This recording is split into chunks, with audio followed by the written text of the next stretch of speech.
Boa noite a todos, meus irmãos. Mais uma vez, que a paz de Jesus esteja em nossos corações. Estamos aqui reunidos, sintonizados para mais uma reunião de atendimento espiritual e estudos. Dando início a ela, nós vamos pedir ao nosso querido irmão Newton, trabalhador da nossa casa, que possa fazer a leitura da página inicial. Boa noite, meus queridos irmãos. Sejam todos bem-vindos a mais uma reunião de assistência espiritual na noite de hoje. Lerei a página do livro Siga-me, pelo Espírito Emmanuel, psicografia de Francisco Cândido Xavier, cujo tema é Luz em Nossas Mãos. A Terra de hoje reúne povos de vanguarda na esfera da inteligência. Cidades enormes são usadas à feição de ninhos gigantescos de cimento e aço, por agrupamentos de milhões de pessoas. A energia elétrica assegura a circulação de força necessária à manutenção do trabalho e do conforto doméstico. A ciência garante a higiene. O automóvel ganha tempo em curtas distâncias. A imprensa, a rádio e a televisão interligam milhares de criaturas, num só instante, na mesma faixa de pensamento. A escola abrilhanta o cérebro. A técnica orienta a indústria.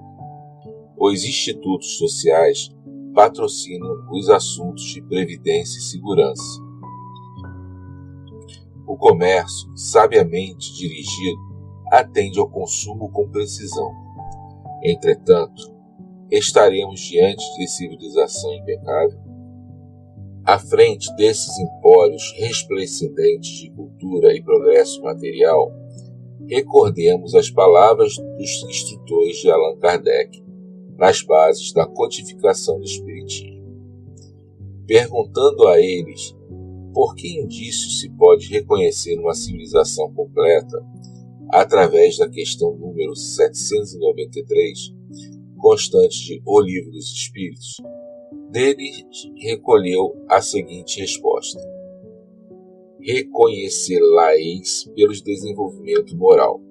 Credes que estáis muito adiantados porque tendes feito grandes descobertas e obtido maravilhosas invenções, porque vos alojais e vestis melhor do que os selvagens. Todavia, não tereis verdadeiramente o direito de dizer-vos civilizados, senão quando de vossa sociedade houverdes banido os vícios que a desonra e quando viverdes como irmãos, praticando a caridade cristã. Até então sereis apenas povos esclarecidos, que não percorrido a primeira fase da civilização. Espíritas irmãos, rememoremos a advertência do Cristo quando nos afirma que o reino de Deus não vem até nós com aparências exteriores. Para edificá-lo, não nos esqueçamos de que a doutrina espírita é luz em nossas mãos. Reflitamos nisso. Muita paz a todos. Boa noite. Agradecemos ao nosso querido irmão Newton pela leitura da página inicial. E agora faremos a nossa prece para a abertura das atividades da noite de hoje. Senhor Jesus, nosso Mestre amado, estamos mais uma vez aqui reunidos sob a Tua proteção e paz para ouvirmos e refletirmos através do estudo que nos será trazido das verdades que a doutrina espírita tanto nos oferece. Que nós tenhamos a capacidade, Senhor, de traduzir cada palavra trazida pelo irmão na noite de hoje em atitudes para as nossas vidas, melhorando assim, Senhor, aos poucos, a nossa convivência com a sociedade e também tendo mais tranquilidade no nosso viver, acumulando menos problemas, acumulando menos dores. Que a tua paz, Senhor, permaneça conosco hoje e sempre. Então, meus irmãos, dando prosseguimento, nós teremos o estudo da noite de hoje, cujo tema é O Reino de Jesus. Está no Evangelho segundo o Espiritismo, capítulo 2, item 4. E quem vai nos trazer a palavra na noite de hoje é o nosso irmão Mário Luiz. Com a palavra, nosso querido irmão. Queridos irmãos, boa noite a todos. Que a paz de Jesus esteja com todos os espíritos, encarnados e desencarnados, que irão participar da nossa reunião de estudo e tratamento médico espiritual virtual. Rogamos também que todos os lares recebam o atendimento que cada familiar necessita para se fortalecer e recompor suas energias para a difícil caminhada em busca do crescimento espiritual. E no estudo da noite de hoje, teremos como tema do Evangelho segundo o Espiritismo, o capítulo 2, que fala Meu reino não é deste mundo, e o item 4, que trata da realeza de Jesus. E para melhor entendermos essa passagem do Evangelho, que está em João, no capítulo 18, versículo 33 a 40, precisamos voltar na história, ao tempo de Jesus. E iremos verificar das profecias anteriores a ele, da chegada naqueles tempos do Messias, o ungido prometido por Deus, para redimi-los, estabelecendo uma nova ordem social de paz, justiça e de liberdade para o povo judeu. Seria um príncipe, um rei da linhagem de Davi, que iria tomar a frente de algo, isto é, da religião, a terra, e também unificar a pátria, o povo hebreu. E principalmente, libertar das garras da águia romana o povo que pagava a César altos tributos de tudo que produzisse e comercializasse, somados aos tributos do templo, que é bíblico, portanto justo, e o povo não reclamava. E o povo também vivia do pouco que sobrava, do seu trabalho e das migalhas que eram fornecidas pelo templo. Naquela época, o Sinédrio, que era um tipo de tribunal do povo hebreu, que seguia todas as determinações de Roma, e por esse motivo, ela, Roma, através de seus representantes, não interferiria nas questões religiosas do povo hebreu.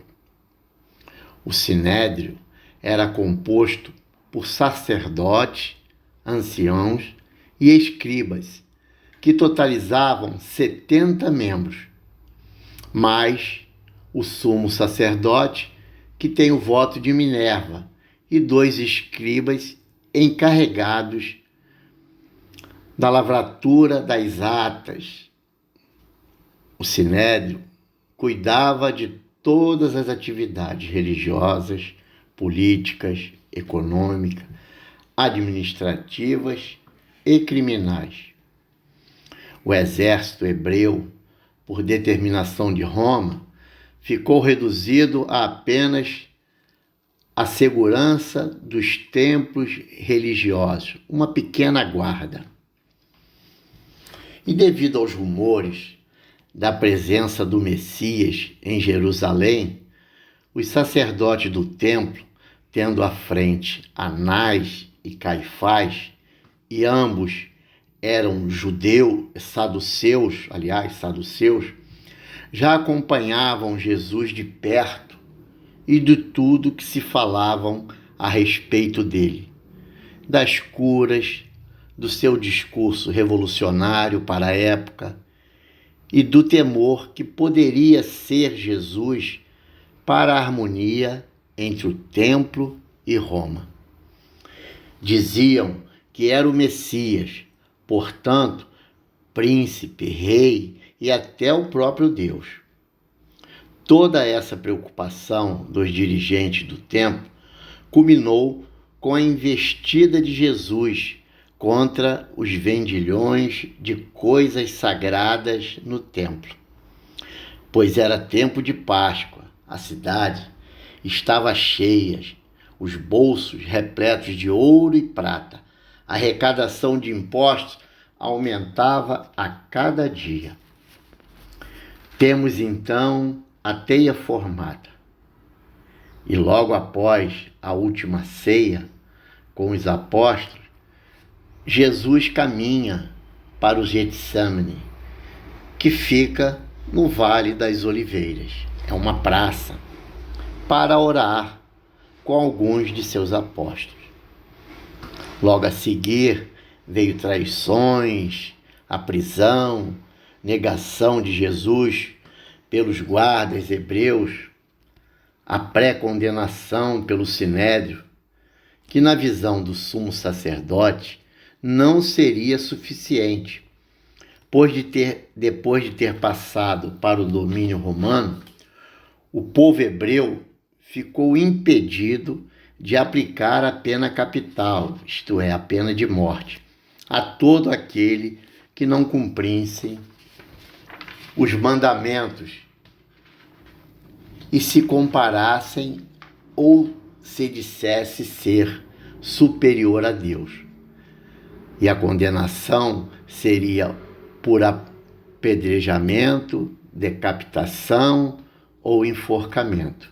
No caso, a crucificação era um hábito romano que queria mostrar como exemplo, na beira das estradas, nas praças e até mesmo na cidade, a morte por crucificação, que era uma morte demorada e dolorida, para ficar como um outdoor, né? Servir de exemplo para aqueles que pensavam em burlar a lei romana. E eles, os líderes do seu povo, queriam calar Jesus. Era ele uma ameaça iminente.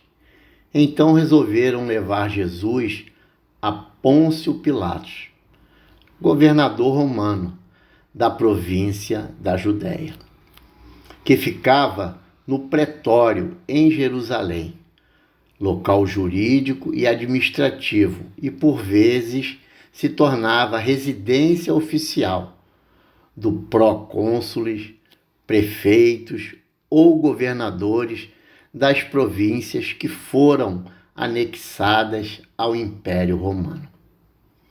Ficava em uma das torres da fortaleza de Antônia, que era também o quartel de parte da guarda romana, e ficava ao lado do Templo de Jerusalém, para fiscalizar todas as atividades do Sinédrio, principalmente relacionadas às finanças, pois o templo era a caixa forte da época. Era considerado um lugar impuro pelos judeus.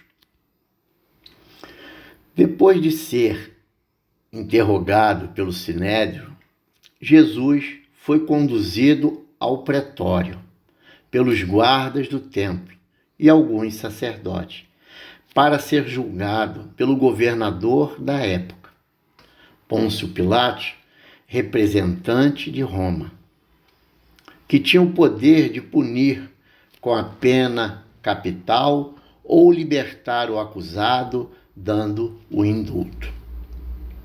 E era tempo de Páscoa, em que os judeus, vindo de todas as partes, aumentavam em muito o número de habitantes de Jerusalém, para comemorar a libertação do cativeiro no Egito, período em que os judeus jejuavam, vestiam vestes especiais e evitavam ambientes impróprios.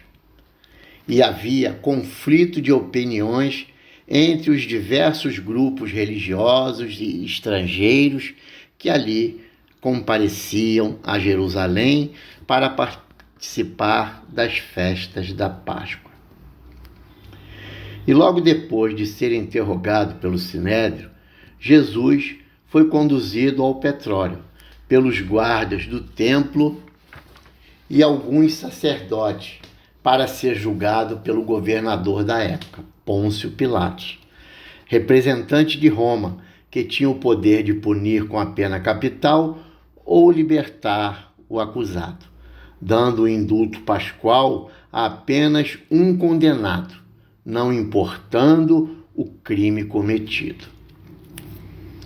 Chegando ao templo, os acusadores não adentraram no pretório por ser um lugar impróprio. Com eles na entrada, e questionou que acusações teriam contra este homem. E eles lhe responderam: se fosse um malfeitor, não o teríamos trazido até ti. Então Pilatos respondeu: julgai-os então segundo as vossas leis, mas não nos é lícito condenar ninguém à morte, isto é, o povo hebreu, pois a pena capital era aplicada por Roma a todo malfeitor ou a todo aquele que dissesse ser igual a César ou superior a César. E vamos retornar um pouco, dias antes desse julgamento. Então, bem antes da entrada triunfal de Jesus em Jerusalém, lemos em João 12:13, tomaram ramos de palmeiras e saíram ao seu encontro, chamando Hosana, bendito que vem em nome do Senhor e que é rei de Israel. Em Lucas 19:38, dizendo: bendito é o rei que vem em nome do Senhor. E toda a estrada principal de Jerusalém eram colocados tapetes, ramos, eram colocados frutas, tudo quanto é tipo, perfumes, mirra, tudo quanto é tipo de oferendas para Jesus, porque na visão deles, ele seria o libertador do povo hebreu do jugo romano. Mas Jesus, montado num jumento, não aceitava nenhuma das oferendas, Então era o jumento que pisoteava todas elas, Jesus já mostrava ali da sua simplicidade e para que realmente ele veio, Ele veio não libertar do jugo material, mas veio libertar do jugo espiritual.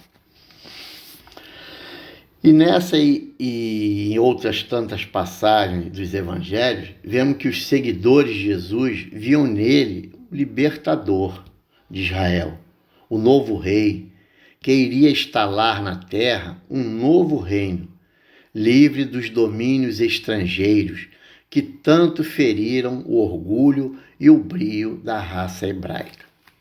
Aliás, esta era a ideia do Messias esperado, o enviado de Deus, com poderes para libertar de vez o povo hebraico e colocá-los sobre todas as outras nações, isto é, substituir a tirania de Roma, passar a fazer tudo aquilo que Roma fazia, inverter realmente os papéis, buscando apenas os títulos e a coroa real.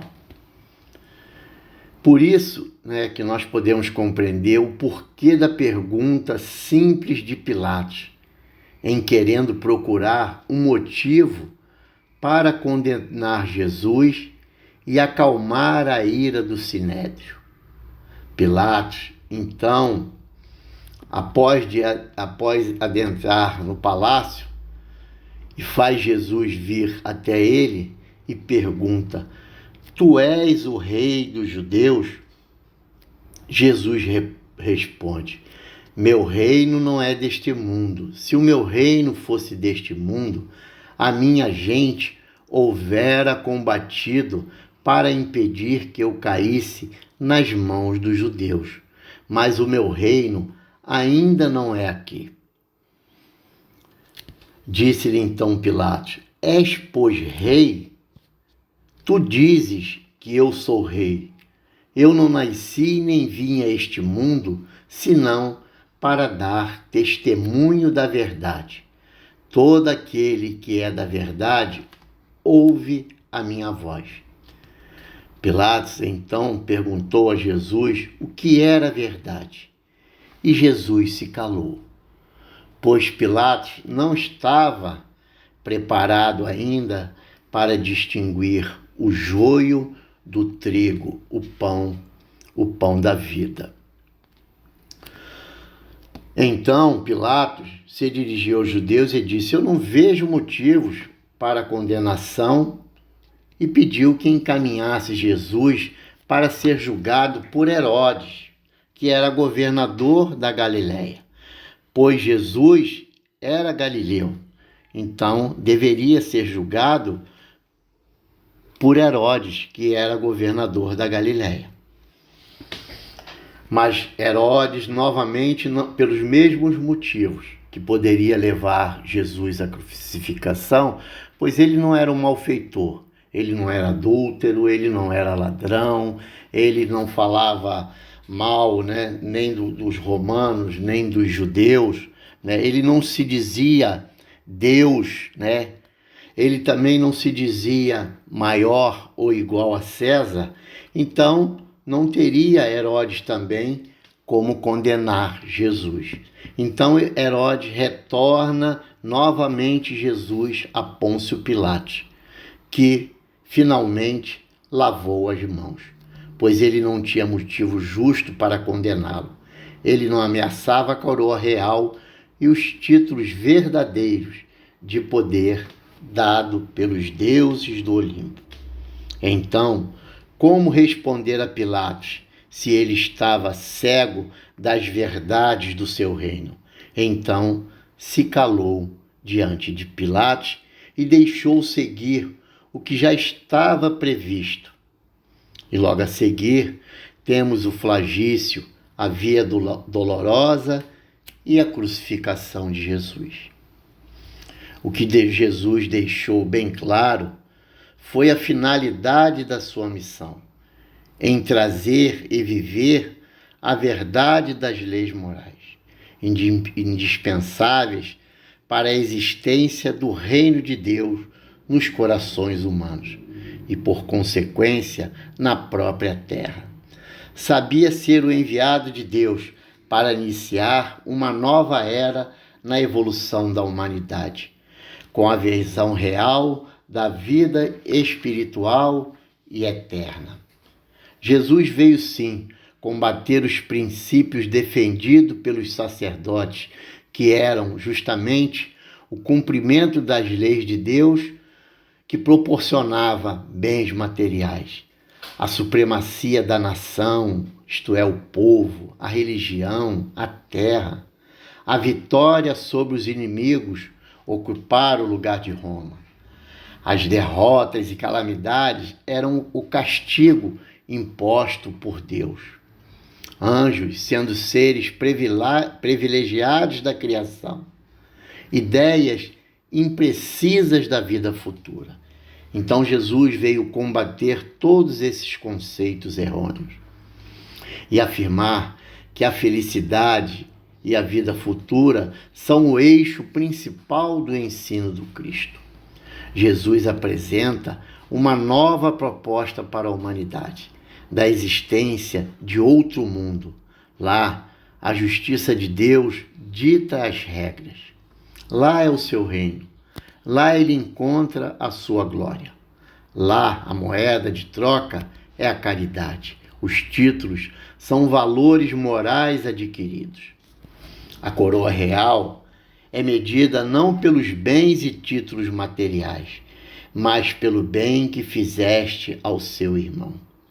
Jesus não poderia apresentar por completo as verdades como pérolas preciosas atiradas aos porcos que passam despercebidos.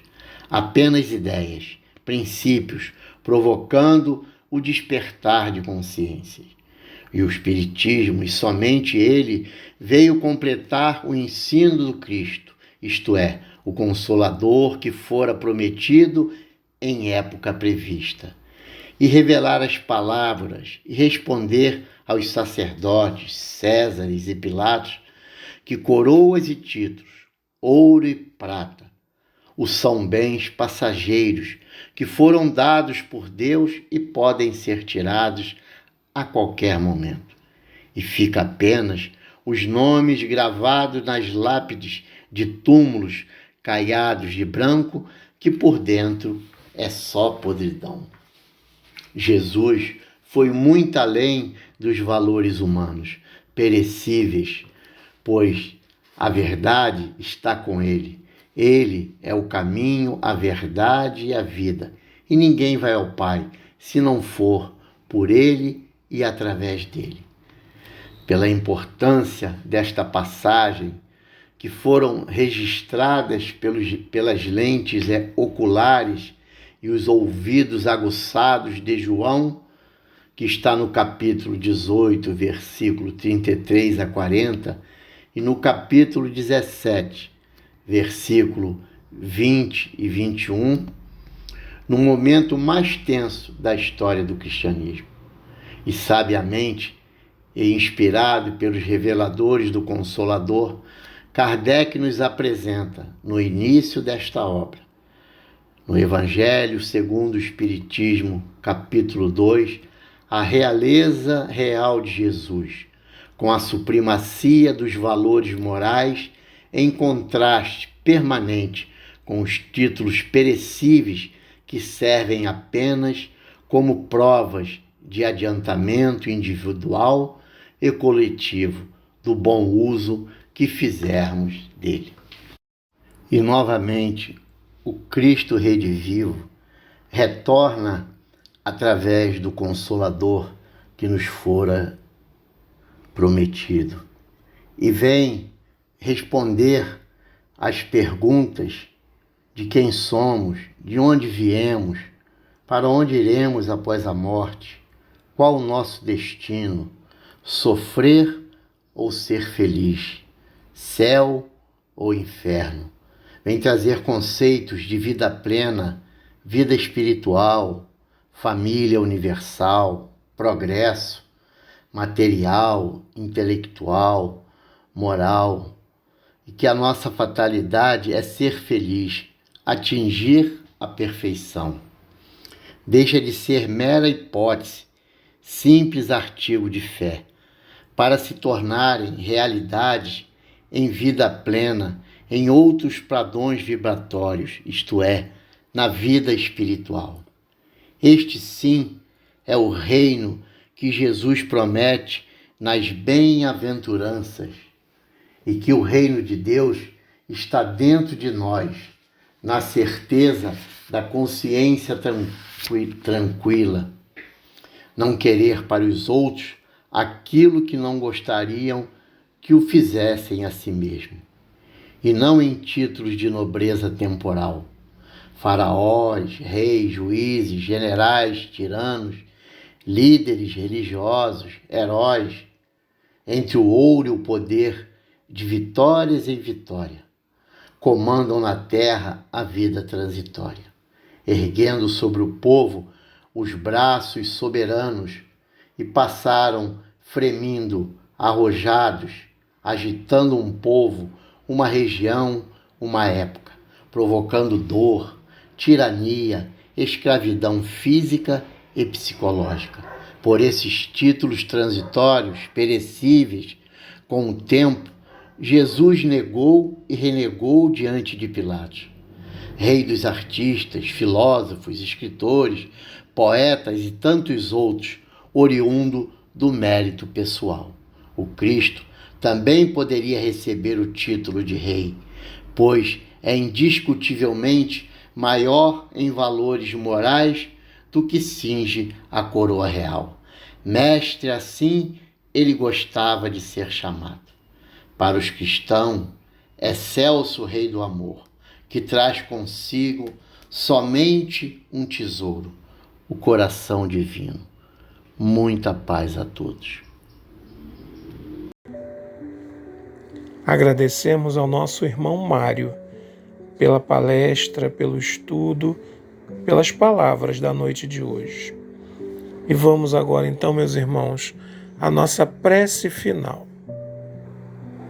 Querido Deus, nós te agradecemos por essa oportunidade que recebemos de estarmos sintonizados e ouvindo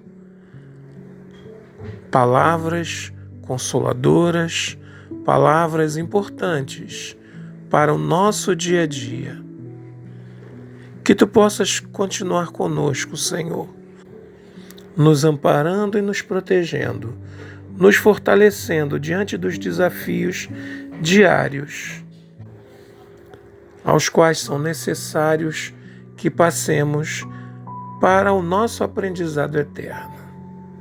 Fica conosco, Senhor Deus, e muito obrigado. Que assim seja.